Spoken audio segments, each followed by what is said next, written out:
Good afternoon બાળકો. આજે આપણે ધોરણ 8માં પાઠ 7 સોચ અપની વિશે સમજણ મેળવીશું.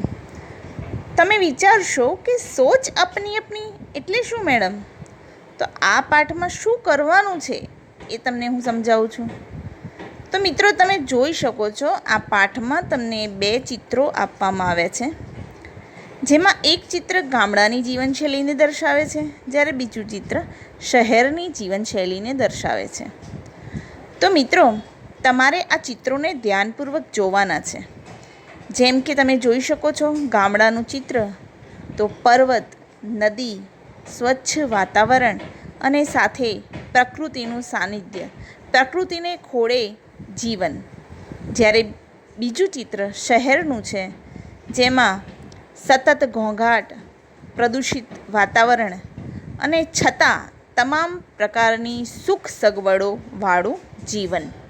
તો અહીં તમારે નગર જીવનશૈલી અને ગ્રામ્ય જીવનશૈલી આ બંને પક્ષમાં તમારે કયા પક્ષમાં રહેવું છે, કયો પક્ષ તમને ગમે છે? તમને નગરનું જીવન ગમે છે, શહેરનું જીવન ગમે છે કે ગ્રામ્ય જીવન, ગામડાનું જીવન ગમે છે?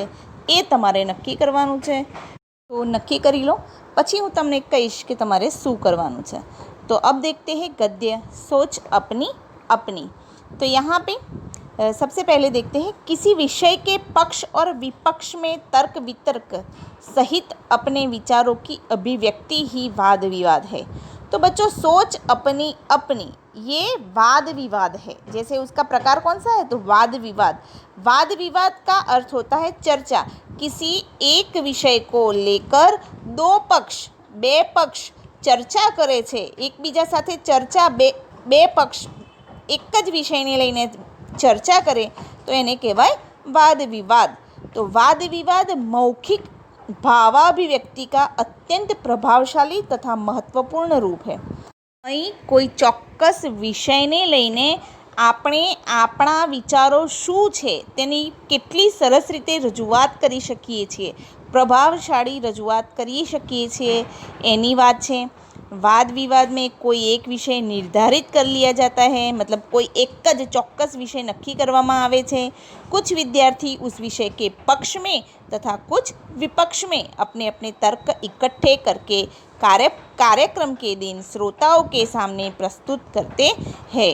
तो आमां કેટલાક વિદ્યાર્થીઓ પક્ષમાં, જેમ કે આપણે વિજ્ઞાન વરદાન યા અભિશાપ જાણીએ છીએ નિબંધ વિશે, તો કેટલાક એવા છે કે જે વિજ્ઞાનને વરદાન ગણે છે, તો કેટલાક એવા છે જે વિજ્ઞાનને અભિશાપ ગણે છે.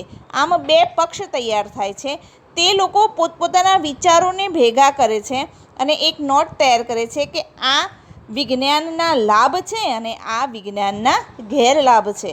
અને પછી જે દિવસે વાદ વિવાદનો કાર્યક્રમ હોય એ દિવસે સાંભળવાવાળા વ્યક્તિઓ સામે પોતપોતાના વિચારોને મૂકે છે. એક વક્તા પક્ષ में अपने विचार रखता है तो दूसरा वक्ता विपक्ष में. तो एक લાભનો મુદ્દો એટલે કે વિજ્ઞાન કેટલી રીતે આપણને ઉપયોગી છે એનો મુદ્દો મૂકે છે, તો બીજો વ્યક્તિ કેવી રીતે વિજ્ઞાન हानिकारक છે, नुकसानकारक છે एनो मुद्दो मूके छे. इस प्रकार वक्ताओं को अपनी बात की पुष्टि तथा विपक्षी के कथन के खंडन का अवसर मिलता है. तो आ रीते जे बोलवावाळो व्यक्ति छे, पक्षमां एक पक्षनो जे व्यक्ति छे एने बीजा पक्षनी व्यक्तिनी वातनुं खंडन करवा एटले एनी वातने नकारवानो एक अवसर मळे छे. प्लस सामेवाળી व्यक्तिने पण पोतानी वातने रजू करवानो, पोतानी विचार रजू करवानो मौको मळे छे. पाठ्यपुस्तकમાં પાન નંબર 49 પર યોગ્યતા વિસ્તારમાં વાદ વિવાદ કરવા માટે કઈ કઈ વાતોનું ધ્યાન રાખવાનું હોય છે એના મુદ્દા આપેલા છે, તે એકવાર વાંચી લેવા. तो अब देखिए, नीचे दिए गए चित्रों को ध्यान से देखिए, फिर उन पर आधारित प्रश्नों पर कक्षा में वाद विवाद करवाइए. तो यहाँ पे दोनों चित्रों में क्या अंतर है? सबसे पहला प्रश्न ये होगा शिक्षक का. तो अभी तो हम क्लास में है नहीं, तो इस प्रकार से चर्चा नहीं कर सकते, किंतु मैं यहाँ पे आपको इसका जो भी आपको उत्तर लिखना होगा, जो भी आपको कुछ समझना होगा, ये बता देती हूँ। और फिर ये भी बताऊँगी कि आपको वाद विवाद एक दूसरे के साथ कैसे करना है। तो दोनों चित्रों में क्या अंतर है, इसका उत्तर हम देख लेते हैं पहले। तो दोनों चित्र, तो पहला चित्र वह ग्राम्य जीवन का चित्र है और सामने दूसरा चित्र वह शहरी जीवन का चित्र है। पहले चित्र में गांव की स्त्री नदी के किनारे नदी से पानी भर रही है, कुछ बच्चे नदी में नहा रहे हैं और कुछ स्त्रियां कपड़े धोते दिखाई दे रही है। गांव में कच्चे घर हैं, लोग मामूली कपड़े पहने हुए हैं, लेकिन गांव में बड़ी शांति का वातावरण दिखाई दे रहा है। तो यह हुई पहले चित्र की बात। अब दूसरा चित्र नगर जीवन का है, जिस चित्र में चौड़ी और दो तरफा सड़क है, पक्के मकान हैं, सड़क पर वाहन चल रहे हैं और वाहनों के कारण हर तरफ शोर सुनाई पड़ता है और शहर के लोग अपनी आधुनिक वेशभूषा में सुसज्ज दिखाई देते हैं। आगे का प्रश्न है, गांव तथा नगर के जीवन में क्या अंतर है और तुम्हें कौन सा रुचिकर लगता है। तो बच्चों, आपको इस चित्र में अपने विचार लिखने हैं और उसका कारण भी दिखाना है कि क्यों आपको गांव का जीवन अच्छा लगता है और क्यों आपको शहर का जीवन अच्छा लगता है। तो यह प्रश्न का उत्तर आपको अपनी तरह से खुद लिखना है। आगे तीसरा प्रश्न है, क्या तालाब का जल पीने के लिए योग्य है? यदि नहीं तो क्यों? तो यहाँ पे हम जानते हैं तालाब चारों ओर से बंद होता है, उसमें चारों ओर से बाहर की धूल मिट्टी गिरती रहती है, पेड़ों के पत्ते गिरकर सड़ते रहते हैं, लोग तालाब के किनारे कपड़े भी धोते हैं, जानवरों को भी नहलाते हैं और हर तरफ गंदगी होती है और पानी इस कारण दूषित हो जाता है। तो यह दूषित जल पीने से हैज़ा, पेचिश आदि तरह तरह की जानलेवा बीमारियां हो सकती है, इसलिए तालाब का जल पीने के योग्य नहीं होता। समझ गए आप सब? तो आगे आपको देखना है नीचे दिए हुए मुद्दों के आधार पर विज्ञान वरदान या अभिशाप इस विषय के एक पक्ष पर अपने विचार कारण सहित प्रस्तुत कीजिए। तो एक पक्ष मतलब किसी एक पक्ष के विषय में आपको निबंध लिखना है। आप जिस पक्ष में हो, चाहे विज्ञान वरदान के पक्ष में हो या फिर विज्ञान अभिशाप के पक्ष में। तो यह निबंध मैं PDF में आपको भेज दूंगी। उसके बाद कौन शक्तिशाली है, कलम या तलवार? तो यहाँ पर अपने विचार आपको कारण सहित बताने हैं, ये भी मैं आपको विस्तार से भेज रही हूँ। कलम और तलवार, तो किसकी ताकत ज़्यादा है, कलम की या तलवार की? तो यहाँ पे कलम मतलब क्या, तो जो लिखा जाता है उससे अधिक असर होता है या तलवार से, भय से, किसी को डरा कर, ये आपको समझना है। और उसके बाद दी गई सामग्री पढ़िए और उसके आधार पर प्रश्नों के उत्तर दीजिए। तो बच्चों, ये पूरा जो पैराग्राफ चित्र में दिखाई दे रहा है वो आपको पढ़ना है और उसके बाद ये जवाब देने हैं जो मैं आपको समझा देती हूँ। तो पहला प्रश्न है, अंतरिक्ष की किस घटना से वैज्ञानिक उत्साहित है? तो बच्चों, इस पैराग्राफ में कुछ ऐसा लिखा है कि अंतरिक्ष में पृथ्वी जैसा एक ग्रह, नया ग्रह जन्म ले रहा है, इसलिए वैज्ञानिक सभी उत्साहित है। तो दूसरा प्रश्न है, पृथ्वी जैसा ग्रह बनने के लिए अंतरिक्ष में किस प्रकार की स्थिति होना आवश्यक है? तो यहाँ पे इसका उत्तर सुन लीजिए कि पृथ्वी जैसा ग्रह बनने के लिए निम्नलिखित स्थिति आवश्यक है। पहला, अंतरिक्ष में पानी मौजूद हो, पानी होना चाहिए अंतरिक्ष में।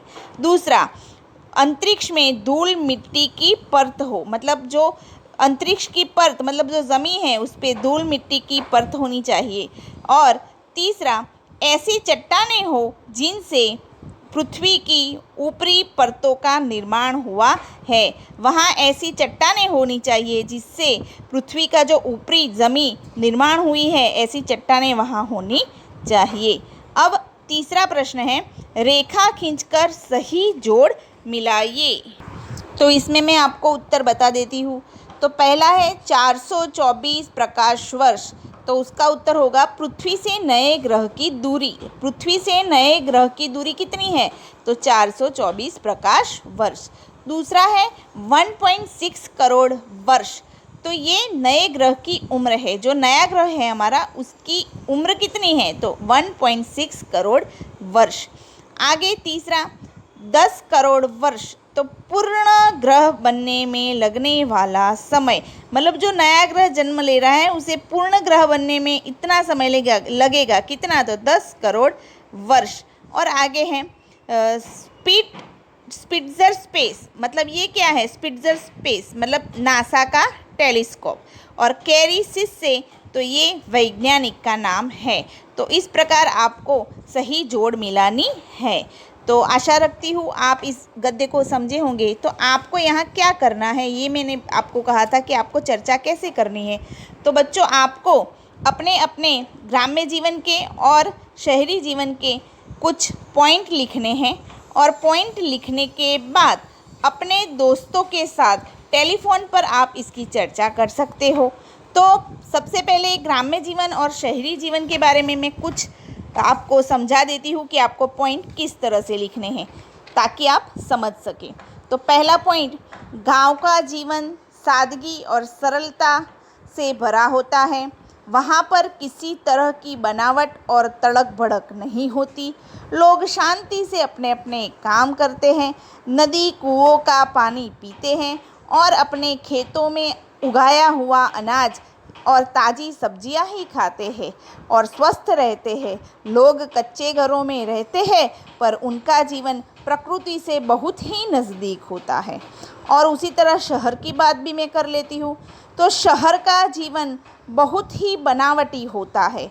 लोग फैशनेबल कपड़े पहनते हैं, पक्के मकानों में रहते हैं, नल का पानी पीते हैं, बाज़ार से अनाज फल सब्जी खरीद कर लाते हैं और वही खाते हैं। नगर की सड़कों पर वाहन हमेशा शोर मचाते हैं। लोग दुकानों, बैंकों और दफ्तरों में काम करते हैं। नगर के जीवन में शांति नहीं होती। लोगों का जीवन प्रकृति से तो बहुत ही दूर होता है। इस तरह नगर के जीवन में कई दोष पाए जाते हैं। फिर भी आपको कौन सा जीवन पसंद है, ये आपको लिखना है और उसका कारण बताना है। क्योंकि नगर के जीवन में शोर धमाल आदि बहुत कुछ है, ऐसा है स्वस्थ जीवन भी नहीं मिल पाता। किंतु फिर भी वहाँ पे जो लोग होते हैं वो शिक्षित होते हैं, प्रगतिशील होते हैं। नगर में अच्छे अच्छे स्कूल, कॉलेज, मतलब शिक्षा के संबंधी जो भी हमें चाहिए वो सारी उपलब्धि वहाँ पे होती है। सारी हमारी ज़रूरतें, आवश्यकताएं शहर में पूरी हो सकती है। मनपसंद शैक्षणिक योग्यता आप प्राप्त कर सकते हो। संस्थाएं है, पुस्तकालय है और साथ साथ बड़े बड़े अस्पताल भी है जिनसे आपकी बीमारी के समय में भी मदद हो जाती। गांव के लोग शहर में इसलिए आते हैं कि यहाँ पर उन्हें काम मिलता है। यहाँ रोजगार के पर्याप्त मात्रा में तक उन्हें मिल पाती है जो गांव में नहीं मिलती, क्योंकि गांव में औद्योगिक विकास उतना नहीं होता जितना शहर में होता है। तो दोनों पक्ष अपनी अपनी जगह पर सही है। आप अपने पक्ष को पसंद कीजिए, चुन लीजिए और अपने दोस्त के साथ, अपने फ्रेंड के साथ फ़ोन पे इसकी चर्चा कर सकते हैं। Okay, thank you.